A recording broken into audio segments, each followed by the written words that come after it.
Oke, bismillahirrahmanirrahim. Assalamualaikum warahmatullahi wabarakatuh. Waalaikumsalam warahmatullahi wabarakatuh. Kami dari kelompok 5 kelas D3T3C akan mempresentasikan mengenai tugas besar mata kuliah kecerdasan buatan yang diampu oleh Bapak Adi Suharyadi. Judul aplikasi tugas besar kami yaitu rancang bangun sistem pendukung keputusan penerima beasiswa PPA dengan metode SAW.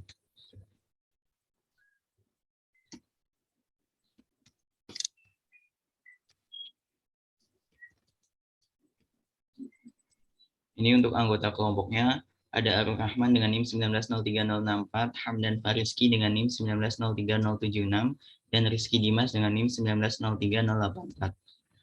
Outline-nya yang pertama ada pendahuluan, kedua kajian teori, ketiga hasil dan pembahasan, keempat kesimpulan, dan kelima saran. Yang pertama ada pendahuluan yang akan dijelaskan oleh Mas Rizky Dimas. Untuk waktu dan tempat dipersilahkan. Oke, untuk pendahuluan ini ada perguruan tinggi merupakan lembaga pendidikan di Indonesia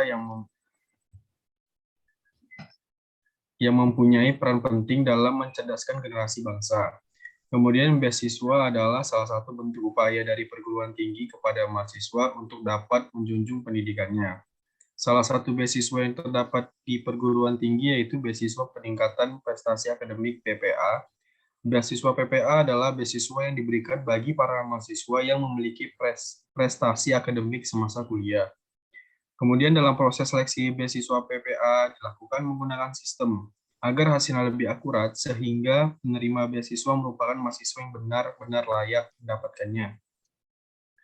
Sistem yang dibangun adalah sistem pengambilan keputusan beasiswa PPA. Salah satu metode yang untuk pengambilan keputusan yaitu metode SAW.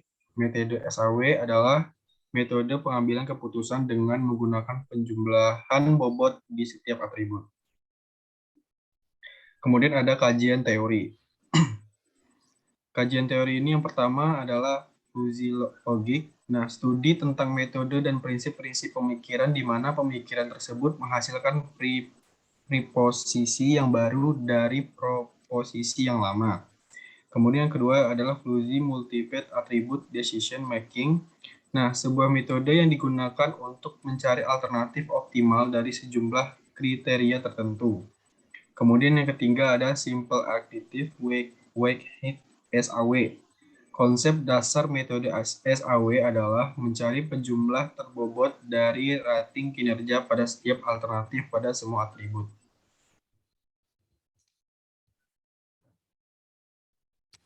Lanjut.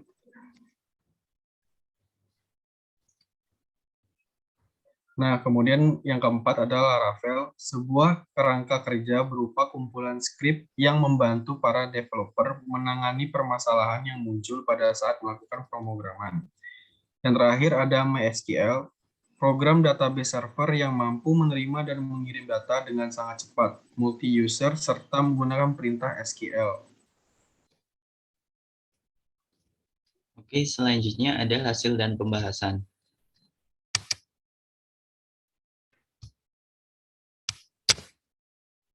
Yang pertama ada kriteria yang digunakan. Di sini kriteria yang digunakan ada C1 yaitu nilai IPK, C2 ada penghasilan orang tua, C3 ada prestasi yang diraih, C4 organisasi mahasiswa yang diikuti, dan C5 jumlah tanggungan orang tua. Kemudian yang kedua ada bobot kriterianya. Untuk C1 itu bobotnya 0,26, C2 0,23, C3 0,15, C4 0,14, dan C2 0,22. Yang pertama ada bobot kriteria IPK. Untuk IPK kurang dari 2,75, kurang dari 3,0, kurang dari 3,25, 3,50, dan di atas 3,50. Semuanya ada bobotnya masing-masing. Lalu ini untuk bobot kriteria penghasilan orang tua. Kemudian untuk ini bobot kriteria prestasi, ada dan tidak adanya prestasi. Kemudian ada bobot kriteria keaktifan organisasi. Bobotnya itu untuk ada dan tidak ada, atau aktif dan tidak aktif dalam organisasi. Kemudian ada bobot kriteria jumlah tanggungan berdasarkan jumlah saudara atau jumlah anak dalam keluarga. Nah, kemudian implementasinya di sini ada halaman login. Login ini dikhususkan untuk admin saja. Kemudian ada halaman data mahasiswa yang berfungsi untuk menambahkan, mengubah, dan juga menghapus data-data mahasiswa. Yang ketiga ada halaman kriteria. Yang keempat ada halaman pembobotan. Dan yang terakhir ada halaman normalisasi, kemudian untuk hasilnya ada di halaman perankingan.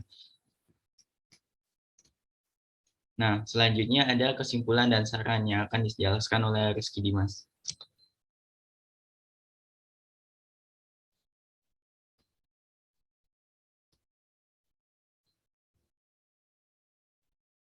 Audionya belum nyala, Mas. Oke, sorry. Dari kesimpulan, nah, terciptalah sistem pendukung keputusan dengan metode Fuzzy SAW digunakan untuk menentukan penerimaan beasiswa PPA di Politeknik Negeri Indramayu dan memberikan kemudahan bagi panitia seleksi penerimaan beasiswa.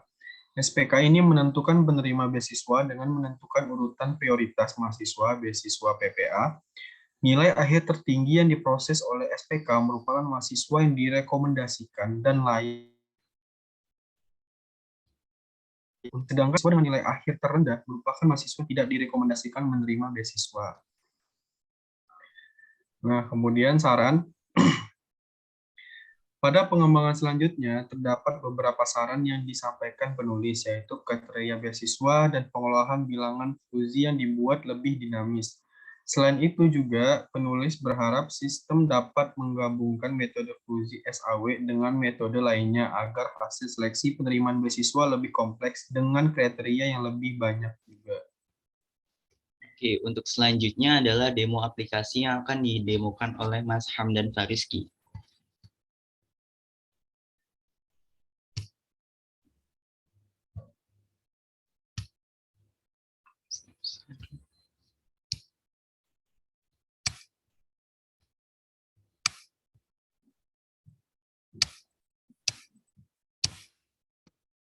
Enggak, silakan Mas Hamdan.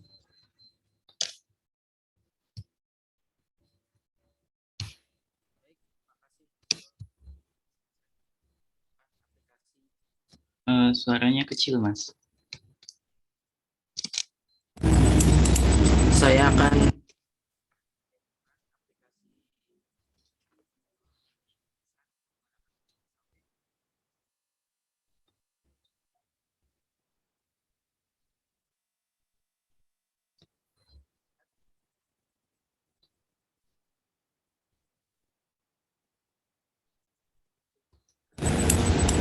apa sudah terlihat?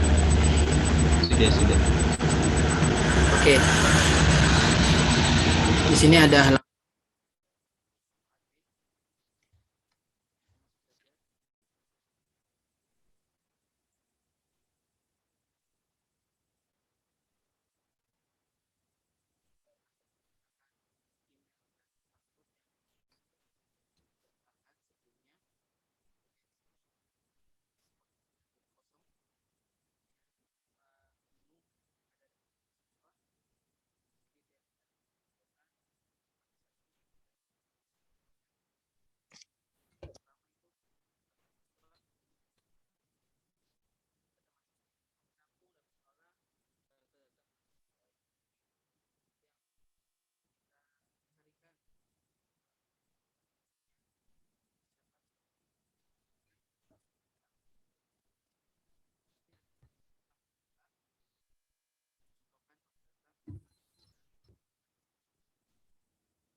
setiap kriteria harus mempunyai matriks masing. Sini sudah sebutnya. Oke. Ini kriteria. Jadi mendapatkan kriteria-kriteria apa saja yang ingin jadi panduan atau patokan untuk penentuan pengambilan keputusan. Selanjutnya itu pembuatan. Data mahasiswa yang kita sudah input tadi di data mahasiswa itu akan dikonvert nilainya menjadi bobot-bobot yang sudah dimasukkan ke kriteria. Nah di sini ini Ageng Subagja ya bobotnya 0,25, gaji orang tuanya 1, bobotnya plus 1, organisasinya 0,5. Ini contohnya. Ini halaman pembobotan yang fungsinya untuk menampilkan hasil bobot-bobot dari data mahasiswa. Selanjutnya ada normalisasi. Nah, normalisasi ini proses dari penjumlahan kriteria dengan setiap atributnya. Jadi kalau IPK sendiri, IPK kan termasuk atributnya benefit. Jadi di sini kita cari nilai maksimalnya, kemudian setiap bobotnya itu dibagi maksimal. Kecuali kalau gaji orang tua, gaji orang tua ini kos, jadi dia nanti cari nilai minimalnya dibagi nilai bobotnya. Hasilnya akan seperti ini. Yang terakhir, solusi ini halaman perankingan. Ketika semuanya sudah diinputkan, hasil ini seperti ini. Jadi yang ranking pertama, yang total bobotnya paling besar itu Fuad, Diki, Desi. Nah, di sini. Jadi ada beberapa proses yang pertama itu pembobotan, kedua itu normalisasi, kemudian rankingan. Terus setelah ini di sini ada prosesnya sudah selesai, admin bisa log out di sini.